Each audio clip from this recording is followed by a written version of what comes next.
എന്റെ കുഞ്ഞ് ഭയങ്കരമായിട്ട് മാച്ച് എൻജോയ് ചെയ്തു, ഭയങ്കരമായിട്ട് എൻജോയ് ചെയ്തു. ഞങ്ങളുടെ കൂടെ അവള് ചാൻഡ് ചെയ്തു, ക്ലാപ്പ് ചെയ്തു, തുള്ളിച്ചാടി ഒക്കെ ചെയ്തു. പക്ഷെ ഒരു ഹാഫ് ടൈം ഒക്കെ കഴിഞ്ഞൊരു 60 മിനിറ്റ് ഒക്കെ ആയപ്പോഴത്തേക്ക് പുള്ളിക്കാരി ടയേർഡായി. ഞാൻ ശരിക്കും ഭയന്നുപോയി. കാരണം പുള്ളിക്കാരിക്ക് കഴിക്കാനുള്ള ഭക്ഷണം ഇല്ല, കുടിക്കാൻ വെള്ളമില്ല. അപ്പൊ നമുക്ക് പിന്നെ സർവൈവ് ചെയ്യാം. കുഞ്ഞിന് 2.5 വയസ്സേ ആയിട്ടുള്ളൂ.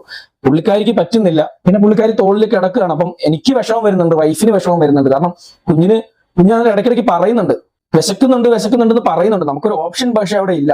എന്നിട്ട് എനിക്ക് അവിടുന്ന് ഒരു സെക്യൂരിറ്റി ചേട്ടൻ ഒരു ബോട്ടിൽ വെള്ളം തന്നു. എന്നിട്ട് എൻ്റെ അടുത്ത് പറഞ്ഞു ബോട്ടിലൊന്നും അങ്ങോട്ട് അലൗഡ് അല്ല, അപ്പൊ നിങ്ങൾ സൂക്ഷിച്ച് ഉപയോഗിക്കണം എന്നൊക്കെ പറഞ്ഞു. അങ്ങനെ ആ വെള്ളമാണ് കുഞ്ഞിന് കൊടുത്തതൊക്കെ.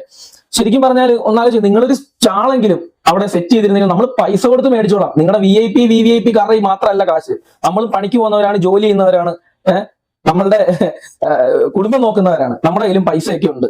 അപ്പൊ നമ്മൾ കാശ് കൊടുത്താലും മേടിച്ചോളാം അവിടുന്ന്. നിങ്ങൾ അങ്ങനെയെങ്കിലും, എനിക്കറിയില്ല GCDA കുറ്റം പറയണോ അതോ ഫുട്ബോൾ ഫെഡറേഷനെ ആണോ കുറ്റം പറയണോ എനിക്കറിയില്ല. അതിന്റെ ഉള്ളിലെ നടത്തിപ്പുകാരാണെന്ന് അറിയില്ല. പക്ഷെ GCDAക്ക് 25 ലക്ഷം രൂപ സെക്യൂരിറ്റി വേണമെന്നും 3 ലക്ഷം രൂപ മാച്ച് ഫീസ് വേണമെന്നും ഒക്കെ ഉള്ള കാര്യം നമുക്കറിയാം.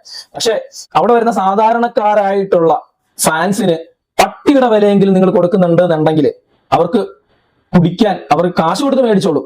അതിനുള്ള എന്തെങ്കിലും ഒരു ക്രമീകരണങ്ങൾ അവിടെ വേണം. ഇതിപ്പം കഴിഞ്ഞ ദിവസം ഹോങ്കോങ് ഇന്ത്യ മത്സരത്തിൽ കൊച്ചിയിൽ നടന്ന സംഭവം മാത്രമല്ല, നമ്മൾ ട്രിവാൻഡ്രത്ത് നടന്ന ഇന്ത്യയുടെ ഒരു മത്സരം ഉണ്ടായിരുന്നല്ലോ, അതിന്റെ സംഭവം ഇങ്ങനെ തന്നെയായിരുന്നു. അതിൽ ഒരാൾ വന്നിട്ട് ഇതേപോലെ നമ്മൾ വീഡിയോ ഇട്ടിട്ടുണ്ടായിരുന്നു, 1000 രൂപ പെർ ഹെഡ് ടിക്കറ്റ് മേടിച്ചിട്ട് അവർക്ക് അവിടെ കുടിക്കാൻ വെള്ളമില്ലായിരുന്നു എന്ന് പറയുന്നുണ്ട്. അപ്പം പല സ്റ്റേഡിയങ്ങളിലും ഇത് നടക്കുന്നുണ്ട് ഇങ്ങനെയുള്ള കാര്യങ്ങൾ. എന്നുവെച്ചാൽ കാണാൻ വരുന്ന ആളുകൾക്ക് 10 പൈസയുടെ വില ഇവർ കൊടുക്കുന്നില്ല എന്നുള്ളതാണ്. വേണമെങ്കിൽ അവർ വന്ന് കണ്ടിട്ട് പോട്ടെ എന്നുള്ള മട്ടാണ്. കുഞ്ഞുങ്ങളൊക്കെ വരുന്നതല്ലേ. അല്ലെങ്കിൽ നിങ്ങൾ ചോദിക്കും, നീ എന്തിനാണ് കുഞ്ഞിനെ കൊണ്ട് വന്നതെന്ന് ചോദിക്കും. 2.5 വയസ്സുള്ള കുഞ്ഞിനെ കൊണ്ടാണ് സ്റ്റേഡിയത്തിൽ വരുന്നതെന്ന് ചോദിക്കും. അങ്ങനെ നിങ്ങൾ ചോദിക്കണം.